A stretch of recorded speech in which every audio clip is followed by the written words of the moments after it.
Hello everyone, welcome back to our channel WebToTech. Today in this video, I'm going to guide you guys on a step-by-step tutorial on how to delete your Fiverr account. In order to delete your Fiverr account, first you'll need to open your Fiverr app.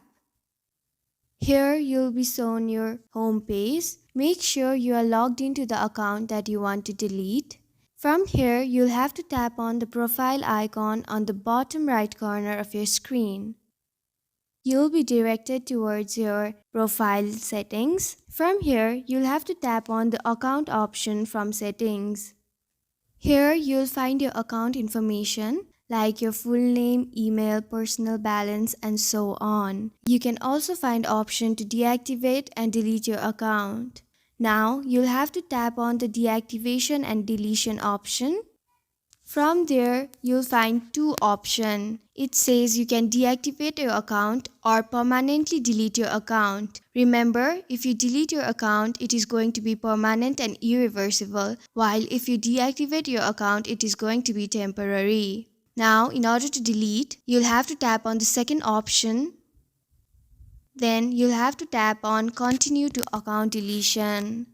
Here you'll be said that it might take 30 days to complete the process. Also after 30 days it's going to be permanent. You're also asked to review your orders and so on. Now tap on the Continue to Account Deletion option on the very bottom.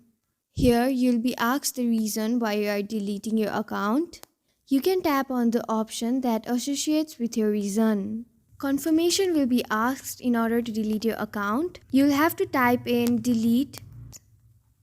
After you type in, tap on the delete account option. Your account is being deleted.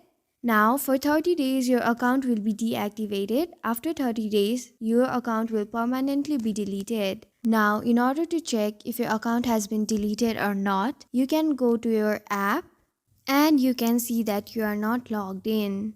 This was an easy step-by-step tutorial on how to delete your Fiverr account permanently. Thank you for staying till the very end of this video. I hope this video was helpful for you. If this video was helpful for you, don't forget to leave us like, share, and subscribe.